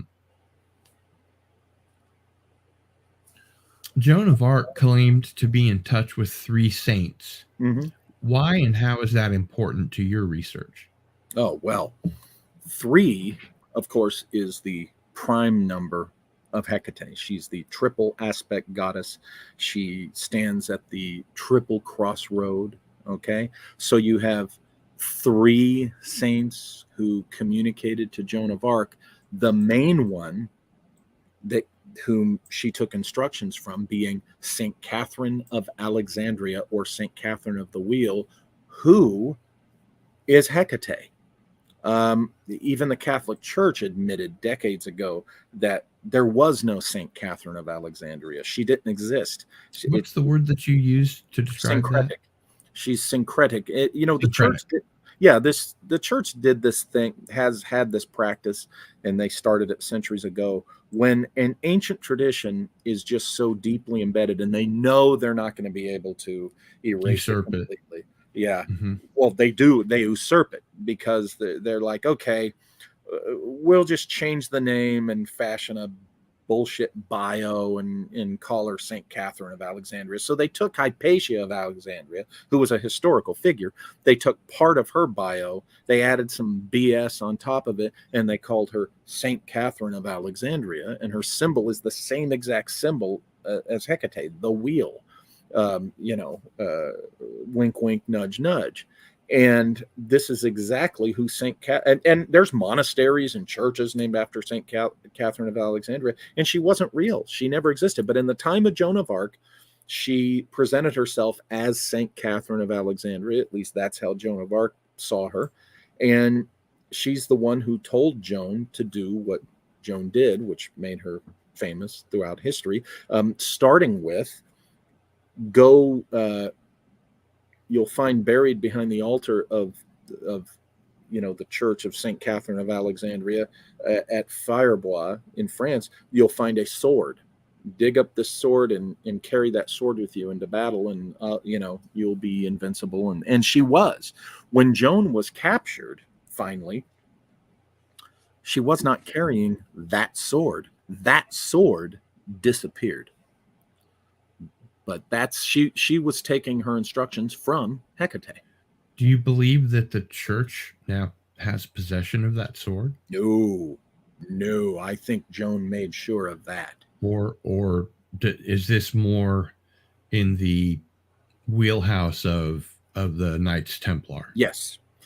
There's strong evidence that her brothers, at least one of them, probably both of them, were Templars. Now, remember, this is post-persecution, so it would have been undercover at this point. They would have been very much a secret society, but there's good evidence to suggest that one or both of her brothers were Templars. And she even states in her trial, they said, "Where's the sword? That the sword we're talking about, that special one?" She said, "I don't know. I gave all that stuff to my brothers before the battle." And what's interesting is the brothers, we're not aware that they were ever investigated or brought to trial or anything, right? So we don't know what happened to her sword. And of course, that's a big part of Secret Missions 1. My hypotheses on that relative to the Templars. And I think the Templars got it the hell out of Europe because they did not want it to fall into the hands of the church. And they certainly didn't want it to fall into the hands of the English crown. Because remember, the English hated Joan. She was embarrassing the hell out of England, okay, and their army. And they were the ones pushing the church to put her on trial. The whole trial of Joan of Arc, the English crown and the English aristocracy was behind that, and their military leaders, and they were obsessed with the sword. So, it was all politically motivated, power motivated, and I think the Templars knew that they couldn't let it fall into the hands of the church or England. Fair enough. How does Saint Catherine of Alexandria fit into the Joan of Arc story? Just what I explained. She was the lead of the three saints, beings that appeared to Joan. Right. So for us to equate Joan of Arc with Saint Catherine would be an error. To equate them, yes. Yeah, to associate them, not an error at all. I'm, according to Joan, essentially Joan was being guided and led by Hecate. What is Juan Cabrilla's connection to Hecate? That I present my hypotheses that it would be indirectly via my hypothesis that he had something to do with custodianship of the sword, of Joan of Arc's sword. Now, the birthplace and, of course, the death, we don't know anything about where his remains are, exactly how he died.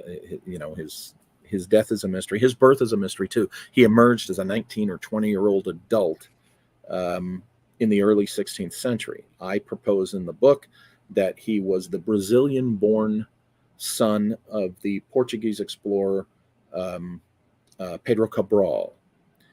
And this would explain why there's no record of him either in Spain or Portugal. The United States government has always recognized Juan Cabrillo as Portuguese. I find that interesting. What do they know about Cabrillo's origin? I think they know that he was born in Brazil. And that would, I asked the question, who would be Portuguese, not born in Portugal or Spain or anything, or Europe, or were they a Portuguese person born in Brazil? Because it was the Portuguese that, that came in and colonized it. And so Pedro Cabral was a member of the Order of Christ, which is when the Templars were persecuted, King Denis wanted to protect the Templars in Portugal. He wasn't about to turn them into the church or the King of France. And so he said, okay, I'm going to establish this knightly order called the Order of Christ. And all you Templars here in Portugal, you're now in the Order of Christ. So the descendants of the Templars in the Order of Christ would have been what's called Hidalgo, which are blood descendants of Templars. And Pedro Cabral was identified and considered Hidalgo status. So that argues that he was likely a blood descendant of a Templar. So therefore, if Juan Cabrillo was his son, Juan Cabrillo himself was Hidalgo, which meant he was a legacy, and all he needed to do was go through the ceremony because he was a Knight Templar by blood. And when you look at the things the Templars learned in the Middle East and the traditions they were into, they likely were very well familiar with Hecate. Okay, and on various levels and for various reasons. So I think that certainly intellectually and philosophically, Juan Cabrillo, if I'm right about him being a Hidalgo Templar, would have been familiar with Hecate, at the very least familiar in a scholarly and intellectual and philosophical capacity. And would understand her origins, I guess. Yeah, the Templars probably know more than we do, did know more than we do about Hecate's origins. Now, if he really truly did encounter the sword and was the custodian for a time of the sword, he might very well have encountered Hecate directly. So I say may have.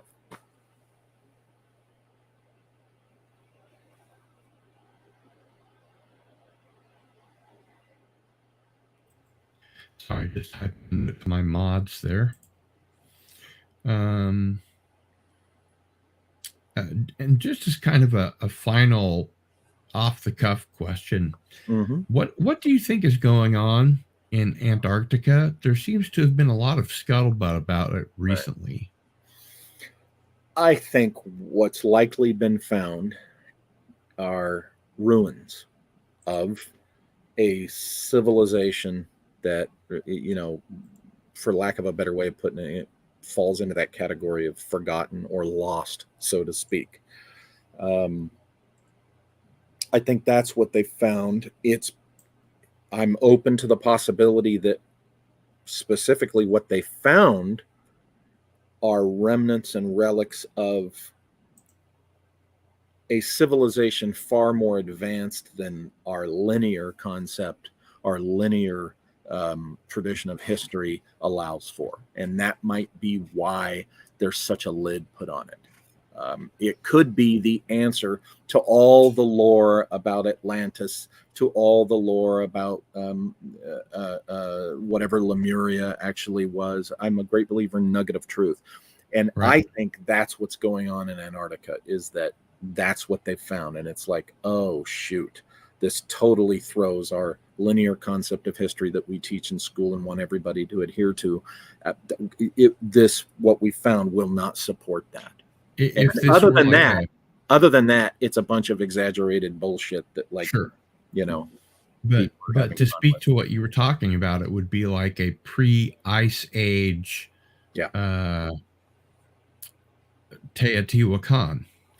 Yeah, and perhaps there's relics that are difficult to reconcile with what they want us to think of history. In other words, maybe they have found machineries of some type. Maybe they have found what is essentially flying machines. Maybe they have found, you know, I totally think that extraterrestrial civilizations have visited this planet long ago.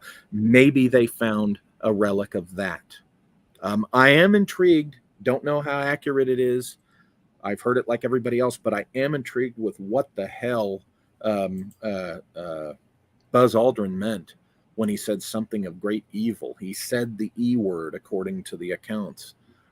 What the heck, you know?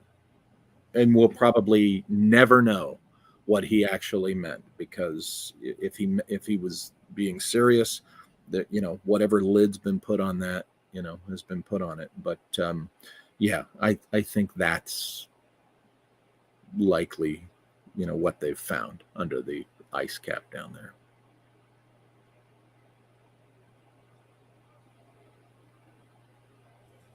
All right. We do have some comments here that are interesting while we're waiting for our mods to get the wheel back on. Bill's Mafia Hitman says, it is funny that all those high profile people have visited Antarctica. Exactly. That we have to consider. Absolutely. Yeah. What the hell's going on? That John Kerry, did Hillary Clinton go there? The what do they call the Orthodox version of the Pope? He has a Grand Poobah type title also. The Holy See is the only thing I could think of. No, that's the Roman Catholic thing. The whatever he is, it's on the tip of my tongue, but the Patriarch. The Patriarch, yes, thank you. You know, the Patriarch at that time, if it's the current one, I don't recall. You know, went down there. We're told to bless a chapel. Okay. Why couldn't they just get any, you know, standard priest? They had the Patriarch go down there. I of course say he was shown something, but yeah, absolutely. Bill's Mafia. That is a really big question. All right. Well, let's go ahead and bring on, ladies and gentlemen, Darius Munchausen. Hello, Darius. You're muted.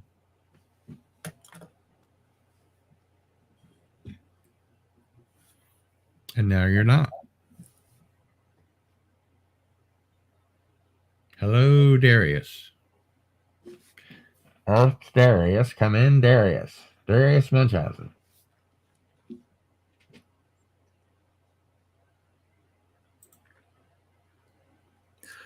Maybe his speakers were off like mine were. Maybe.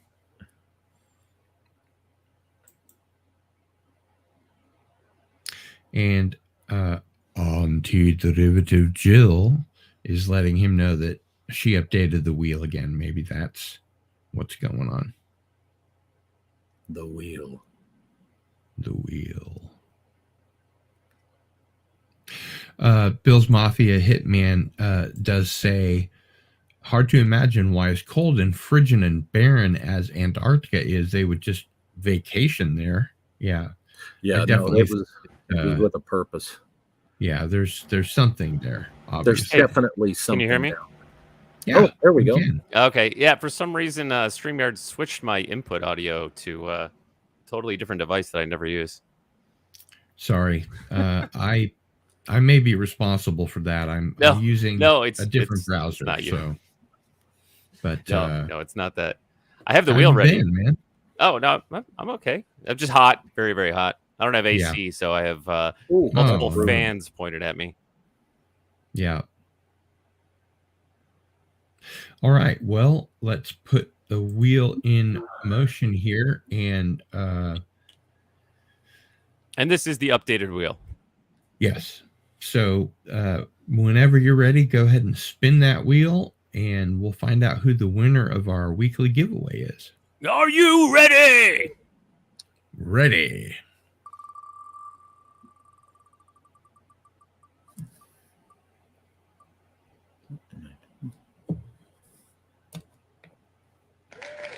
Phantom Boomer. Hey. Congratulations, Phantom Boomer. Okay, that'll be an autographed Latitude 33. Yeah. Congratulations. Congratulations, Phantom Boomer. Absolutely. And the last time, the other book, that's on its way, by the way. So the last winner of one of my books, it is on its way to you. So I'll get this one out. And Phantom Boomer says, wow. So Phantom Boomer knows how to get a hold of me. So all I ask Phantom is that you be kind. This was the first nonfiction book I wrote. And he says thank you, and John Aside says congratulations. Lots of congratulatory stuff. And Nick N, who is a man after my own heart, because it looks like he's a member of the Church of the Subgenius, as I am, says it's an awesome book. Thank you, Nick. Thank you, gentlemen. And it's awesome of you to do that, Walter. Oh, sure. And Phantom Boomer says, I will be very kind. Thank you. So while we are still here, I'm going to take a quick look and see what's going on.